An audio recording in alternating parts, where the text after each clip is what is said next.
يا ربي يا نبيني بيك دعني يا ربي نبيك رجعنا أعوذ بالله من الشيطان الرجيم بسم الله الرحمن الرحيم.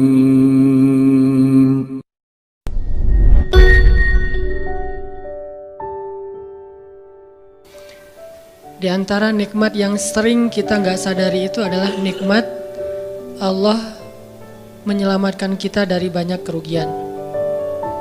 Kalau keuntungan kan kita tahu nih, karena wujud kan. Tapi kalau kerugian, kita seringnya nggak tahu karena tidak berwujud.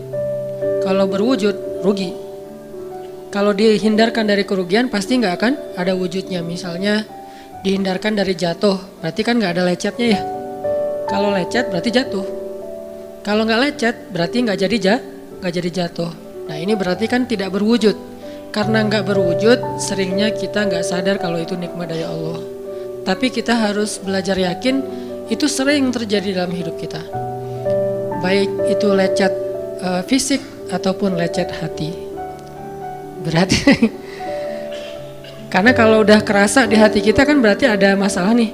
Kadang-kadang Allah menyelamatkan kita dari kekecewaan, dari marah, dari sakit hatinya. Itu kan tidak ada wujudnya karena kita diselamatkan. Tapi yakin bahwa sesungguhnya itu juga nikmat dari Allah. Makanya harus tetap bersyukur walaupun kita kadang gak bisa menghitung nikmat Allah. Karena emang gak mungkin menghitung nikmat Allah. Wa in ta'uddu ni'matallah, gak mungkin kita bisa menghitung nikmat Allah. Gampangnya misalnya coba aja, ada nggak kita yang bisa ngitung jumlah tetes air hujan ketika turun hujan? Itu baru satu nikmat ya, hujan doang nih. Bisa nggak ngitung berapa tetes air hujan yang jatuh ketika kita lagi musim hujan? Atau sekali hujan aja nih, setengah jam berapa tetes? Nggak ada yang bisa ngitung. Itu aja nggak sanggup, apalagi nikmat-nikmat yang lebih besar.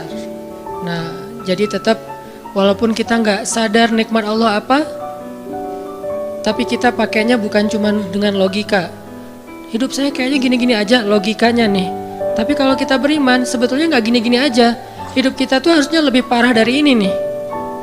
Hidup kita tuh harusnya banyak masalah. Cuman sebagian besar masalah udah Allah hindarkan. Udah Allah selamatkan kita dari masalah-masalah itu. Cuman dikasih sebagian kecil sebagai pengingat buat kita. Kadang-kadang kalau nggak dikasih masalah sama sekali, kita suka jauh dari Allah. Karena Allah kangen.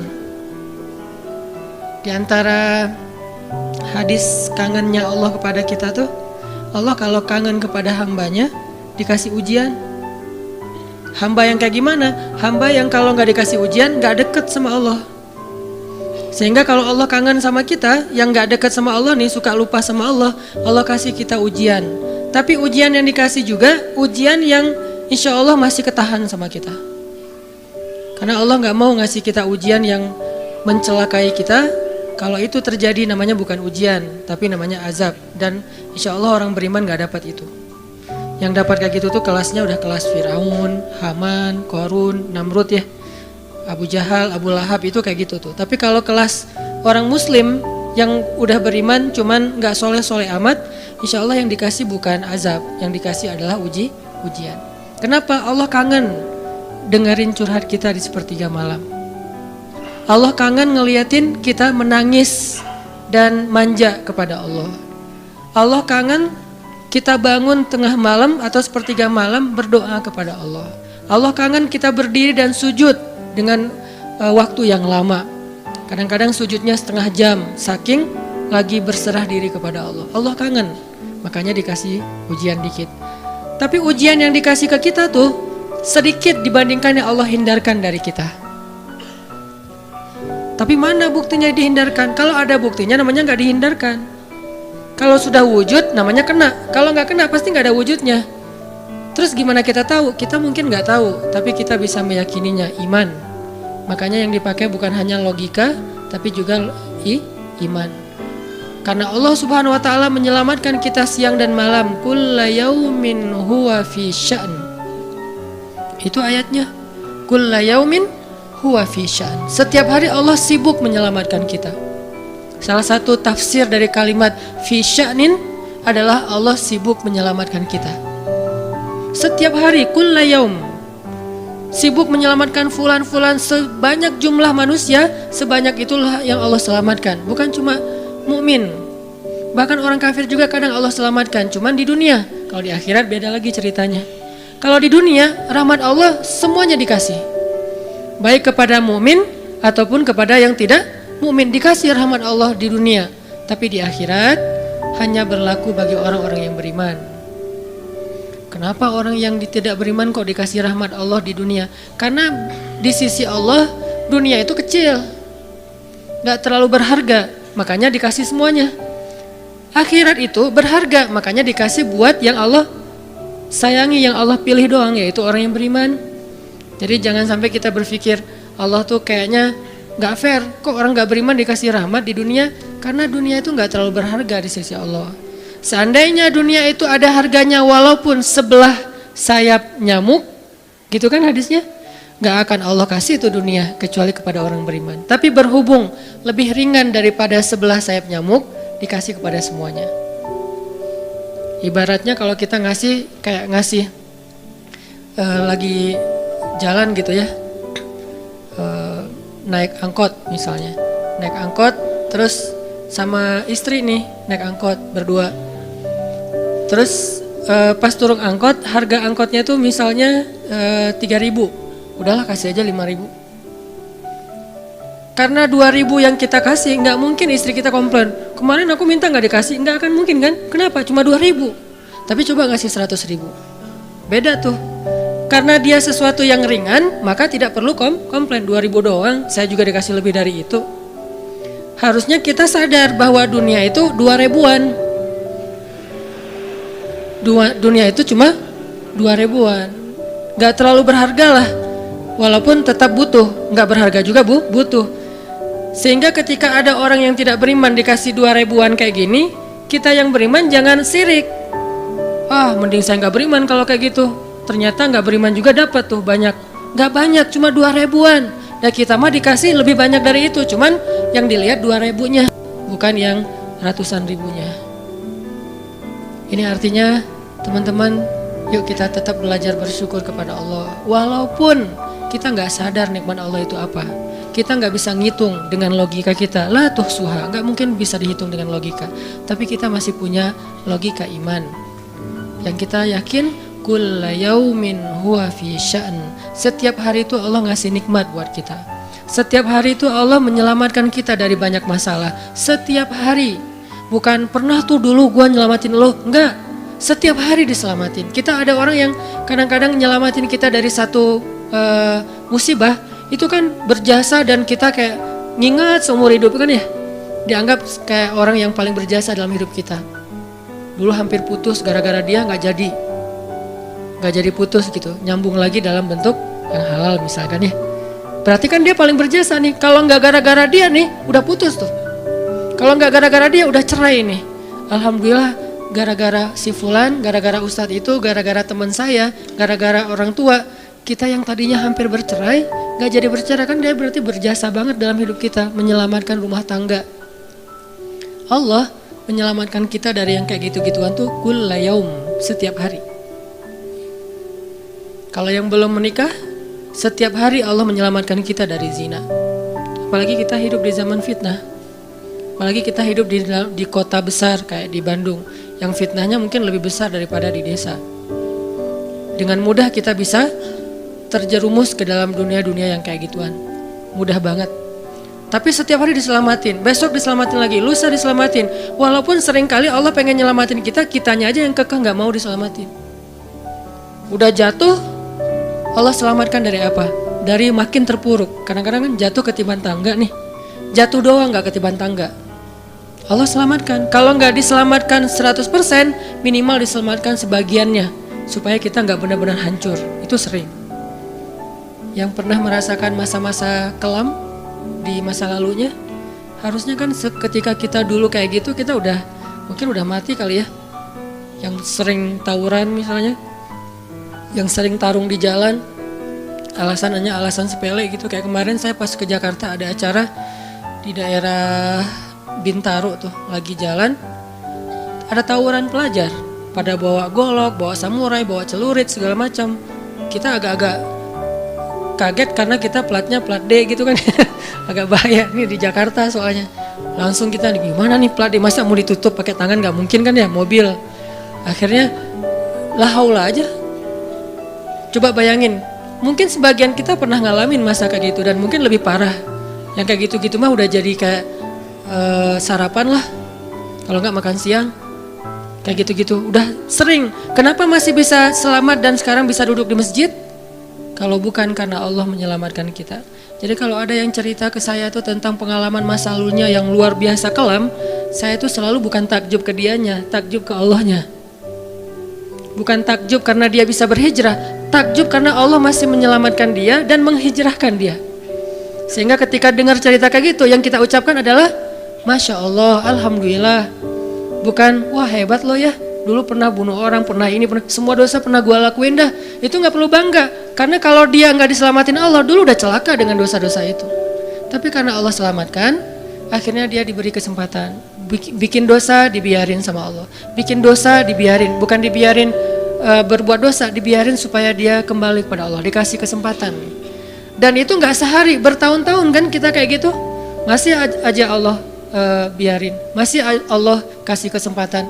Ini artinya teman-teman, benar, kulla yaumin huwa fi sya'an. Setiap hari itu Allah selalu jagain kita. Setiap hari itu Allah selalu nyelamatin kita dari banyak masalah. Kalau yang udah nikah, mungkin di hari-hari pertama atau tahun-tahun pertama nih pengalaman pernikahan ya. Ya nggak apa-apa deh. Sedikit lah ya. Saya emang nggak terlalu berpengalaman. Ada yang lebih berpengalaman dari saya lah ya. Ada sedikit pengalaman. Biasanya orang yang baru nikah ujiannya tuh 3 tahun pertama. Kalau dia bisa ngelewatin masa 3 tahun pertama, insya Allah agak lebih mudah ke depannya. 3 tahun pertama ini paling berat. Apalagi kalau dia nikahnya alhamdulillah gak pacaran. Kalau pacaran kan ujiannya udah sebelum nikah udah banyak ujian ya. Pas sudah nikah ya udah selesai. Bukan udah selesai ujiannya, udah gak ada yang perlu udah hambar aja. Udah plain ya. Pernah gitu Ustaz? Enggak sih. Untung ya, untung. Alhamdulillah gak pakai pacaran. Soalnya yang pacaran diputusin melulu. Jadi yang udah pacaran lama, pas udah nikah, kita mau ngapain lagi ya? Kayaknya udah semua ya. Oh iya, udah semua. Bulan madu dari dulu juga udah sering. Kan udah agak-agak plain gitu kan. Tapi kalau yang belum nikah, belum pacaran, nikah nih. Jadi kayak benar-benar baru pacaran, cuman ada konsekuensi lain yang mungkin ini jadi kayak semacam ujian lah biar sabar. Masa-masa adaptasi, masa-masa saling mulai mengerti, oh ternyata kamu tuh kayak gini dan segala macam. Apalagi kalau baru nikah langsung LDRan kan berat banget tuh. Nikah LDRan, pacaran LDRan aja berat. Bener gak sih? Nggak ngaku